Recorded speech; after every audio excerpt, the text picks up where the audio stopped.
धन भी है और धर्म भी है। उस धन का प्रयोग कैसे करना है, भूखे को भोजन कराकर कितने खुश होना है, कितने प्यासे को पानी पिलाकर कितनी प्रसन्नता हासिल कर ले, किसी का इलाज कराकर रोगी से उस रोग से मुक्त कर कर उसके कितना आनंद ले ले। भूख है, भोजन है पर भूख नहीं है, बिस्तर है पर नींद नहीं है, और आज लोगों के पास धन है पर धर्म नहीं है।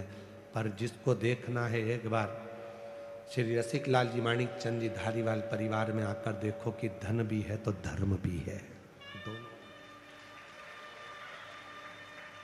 धन के साथ में धर्म भी इनके भीतर, संस्कार भी इनके भीतर।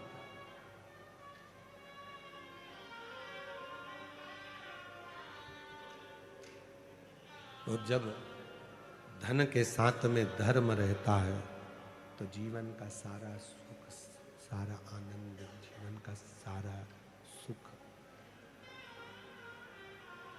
अपने आप प्राप्त होने लगता है, अपने आप। आज व्यक्ति कमा रहा है पर अपने ऊपर खर्च नहीं कर पा रहा। और शिव जी ने बहुत सुंदर कथा में वर्णन किया है। शंकर जी की कथा कहती है, कमाओ पर अपने ऊपर खर्च भी करो। शिव जी की कथा प्रेरणा दे रही है कि शंकर जी के मस्तक पर गंगा है, गंगा दूसरे के पास बाद में पहुंच रही है, पहले शिव जी के ऊपर वो गंगा स्नान करा रही है। पहले अपने ऊपर खर्च करो, स्वयं पर। पिताजी कीपैड मोबाइल चला रहे हैं और बेटा एप्पल का चला रहा है।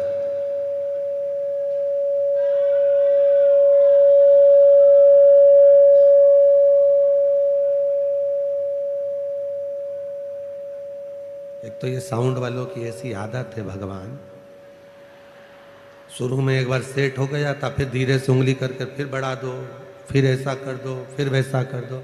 एक बार जब सेट हो गया था, कथा अच्छी चल रही थी, तो उसमें हरकत करने की जरूरत क्या है तुमको?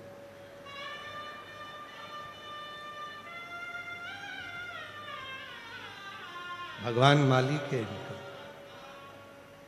वो एक गीत याद आ गया, ओ राम जी बड़ा दुख दी मेरे लखन। अरे लखन को जाने तो साउंड वाले, बड़ा दुख।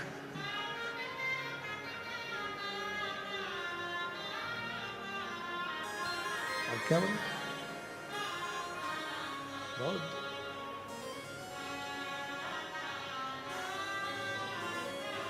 शिव तत्व को जाने, भगवान भक्ति को जाने। और जब भगवान की अविरल भक्ति, प्रेशर बड़ा अंदर को, भगवान की अविरल भक्ति जब जीवन में सुख देती है। हम कहें फिर रसिकलाल जी का ये पवित्र परिवार, धाड़ीवाल परिवार में धन के साथ में धर्म है। बहुत कृपा शिव की। और मेरी जीजियों, मेरे जीजाओं, मेरी बेटियों, बेटाओं, मेरे बुजुर्ग माँ बाप, जितने भी शिव महापुराण की कथा में बैठे हो या कथा को आस्था चैनल पर या सोशल मीडिया पर श्रवण कर रहे हो, बाबा से प्रार्थना करना आज, हे मेरे भोलेनाथ, हमारी जिंदगी में खुशियों का रंग ऐसा देना कि हम भी अपनी जिंदगी में एक बार शिव महापुराण की कथा करवा सके। इतनी संपदा दे, इतनी संपदा, इतना वैभव देना, इतनी संपदा, इतना सुख देना। हम भी अपने जीवन में ऐसी कृपा करना कि हम भी अपने जीवन में कोई सत्कर्म कर सके।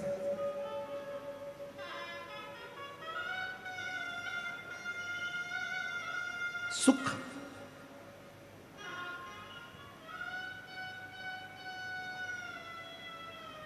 एक विदल और एक उत्पल नाम के दो असुर हुए थे। दोनों ही प्रखर थे, दोनों ही प्रबल। और उसी तरह जैसे विदल और उत्पल दो असुर हुए और उन्होंने बहुत उत्पात मचाया, बहुत। उसी तरह दो असुर और हुए, हेती और प्रहेती।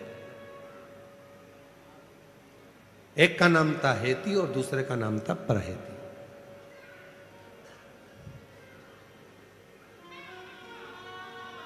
यदि स्कंद पुराण को आप पढ़ते हैं गीता प्रेस गोरखपुर की, तो उसमें गीता प्रेस गोरखपुर की स्कंद पुराण में वर्णन आता है भगवान शंकर के आवाज को दे।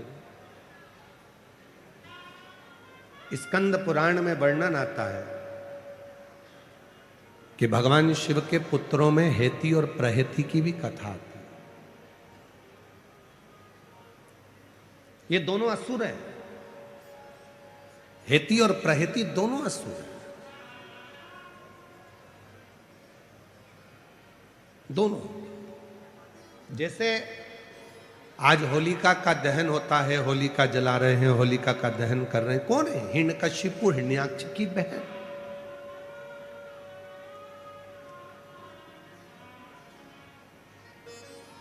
कभी आपने विचार करा कि जब ये राक्षस की बहन थी तो इसकी पूजन करने की जरूरत क्या थी? होली की पूजन दो बार होती है, एक जलने से पहले और एक जलने के बाद। लोग सुबह पूजन करने जाते हैं, कोई जलने के बाद पूजन करने जाता है। एक जलने के पहले होली की पूजन होती है और एक जलने के बाद होती है। कभी तुमने विचार किया कि होली की पूजन जलने के पहले किसकी होती है और जलने के बाद किसकी होती है? तो याद रखना, जलने के पहले जो होली की पूजन होती है वो हिरण्यकशिपु, हिरण्याक्ष की बहन होलिका की होती है, ढूंढा की होती है। और जलने के बाद जो पूजन होती है वो भक्त प्रहलाद की होती है।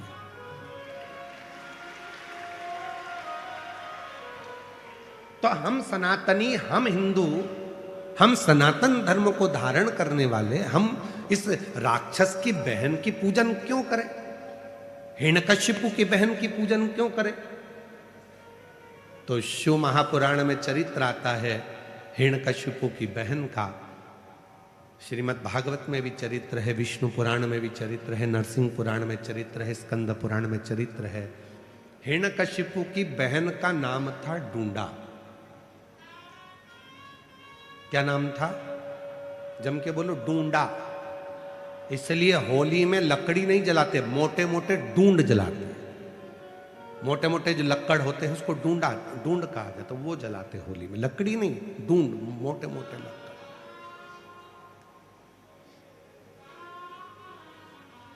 जितना हिरण्यकशिपु ने तप करा, जितना हिरण्याक्ष ने तप किया, उतना ही तप ढूंढा ने भी करा। और ढूंढा ने तप कर कर भगवान ब्रह्मा जी से वर पाया, मुझे एक चादर ऐसी दे दो, उस चादर को मैं जब ओढ़ कर बैठूं तो मैं आगी में जलूं ना।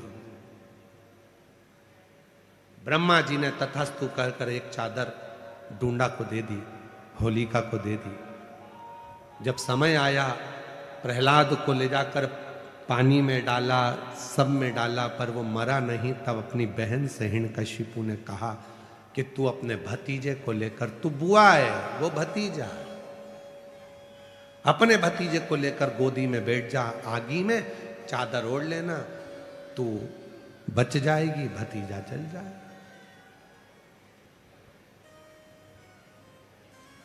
अब ऐसे तो बुआ का नाम बदनाम हो जाता कि बुआ ने भतीजे को आग लगा दी। पर कथा देखिए, दुनिया के लोग इस कथा को बहुत कुछ पलट देते हैं, पर शिव महापुराण कभी नहीं पलटी। शिव पुराण अपना पूरा उद्देश्य बताती है। चारों तरफ से अग्नि लगी, बुआ बैठ गई चादर ओढ़कर, ढूंढा अपने तन को ढककर, गोदी में प्रहलाद बैठ गया। बुआ को लगा मेरा भतीजा जल जाएगा। जब चारों तरफ से आग तेज होने लगी, भतीजा बुआ के गले लगा, तो बुआ ने अपनी चादर उतारकर अपने भतीजे पे डाल दी, खुद जल गई, अपने भतीजे को बचा। बुआ खुद जल गई, अपने भतीजे को बचा लिया। उस दिन से कहते हैं कि बुआ शादी में पहले बुआ को बुलाओ, फंक्शन हो तो बुआ को बुलाओ, अच्छा काम हो तो बुआ को बुलाओ, शादी में, ब्याह में, मंगल कार्य में सबसे पहले बुआ को बुलाओ। क्यों? क्योंकि बुआ जिस घर में आती है उस घर में दुआ देती है, बद्दुआ नहीं देती है।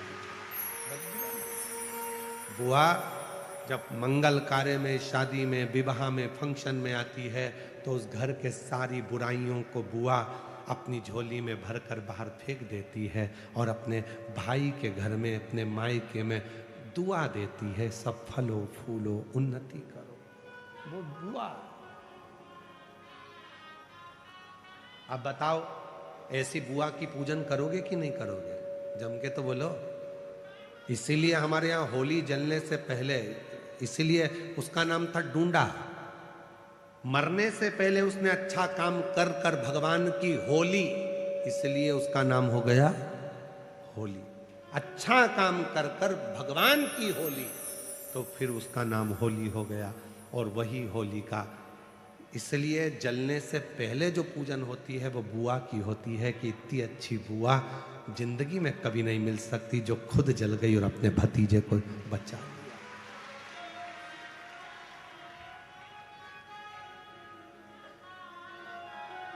और होली जलने के बाद जो पूजन होती है वो प्रहलाद की होती है कि ये बच गया उसकी कृपा से।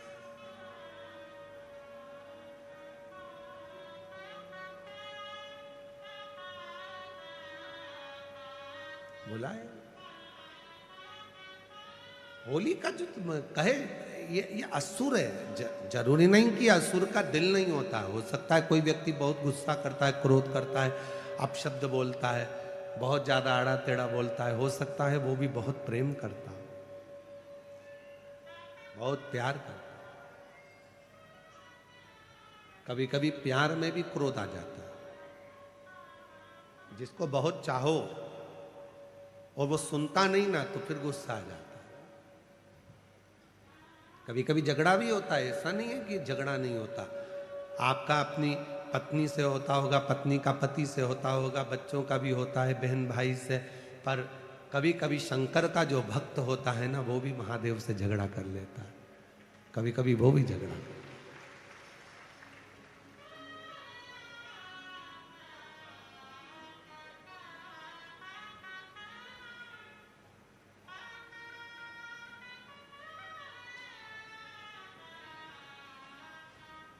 गोरा जी को साथ राखे नंदी द्वारे थाड़ा जी। गोरा जी को साथ राखे नंदी द्वारे थाड़ा जी। रोज पानी में चढ़ाऊं सुनता क्यों नहीं म्हारी जी। मैं रोज तुझे जल चढ़ाता हूं, तू मेरी क्यों नहीं सुनता? कब सुनेगा? कभी कभी महादेव से भी झगड़ा हो जाता है, लड़ाई हो जाती है, नहीं आता।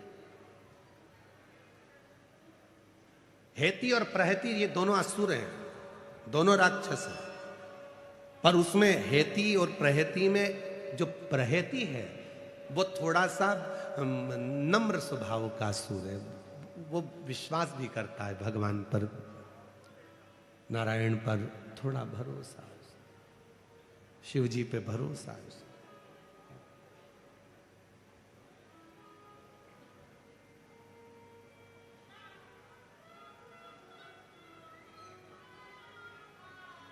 कोई कोई अपनी भक्ति को दिखा देता है, कोई कोई नहीं दिखाता है। एक पति पत्नी थे, बहुत अच्छे सेठ थे, बहुत पैसा था, खूब भोजन कराते थे।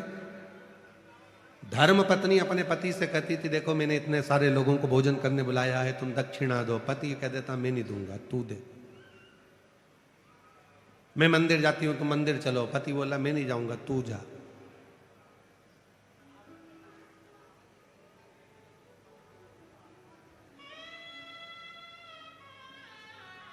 पत्नी कहती है पति से, कभी कभी भगवान का नाम ले लिया करो, राम कह लिया करो। पति कहने लगा, मैं नहीं कहता, तू कह। पति नहीं सुना।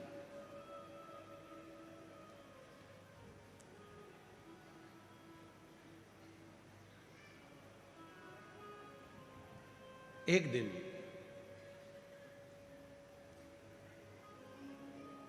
पति चक्कर खाकर नीचे गिरा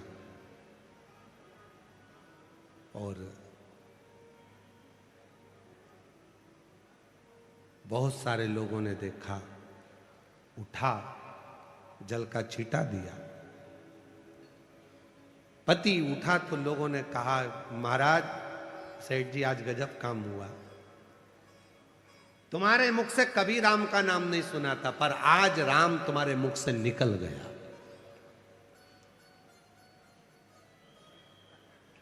सेठ जी की आंख में आंसू भर गया, नेत्र बंद कर रहा है और सेठ जी ने कहा, सत्य बोलो, क्या मेरे मुख से राम निकल गया? हां, सबसे पूछ लो, आज आपके मुख से राम निकल गया। सेठ जी ने हाथ जोड़कर कहा, जिस राम को मैंने अपनी तिजोरी में छुपा कर रखा था, आज वो निकल कैसे गया? और सेठ जी ने प्राणों को त्याग दिया। जिस राम को मैंने छुपा कर रखा था, भक्ति दिखाई नहीं जाती, भक्ति को दिखाया नहीं जा सकता। मैंने जिसको अंदर छुपा कर रखा, उसे कैसे प्रस्तुत कर दूं?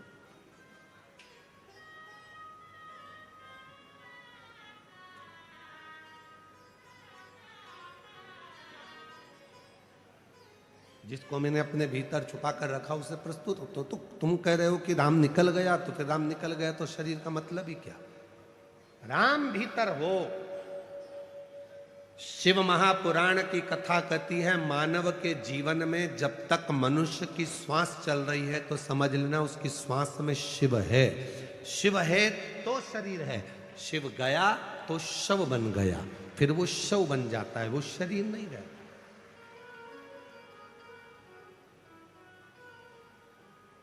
और करना क्या है? शिव जी के मंदिर में हम जाकर एक लोटा जल क्यों चढ़ाते हैं? आपको जल की महत्वता मालूम है? क्यों सीहोर वाला बाबा कहता रहता है कि एक लोटा जल सारी समस्या का हल? क्यों कहता है कि मंदिर जाओ, मंदिर जाओ, मंदिर जाओ, एक लोटा जल चढ़ाओ? क्यों?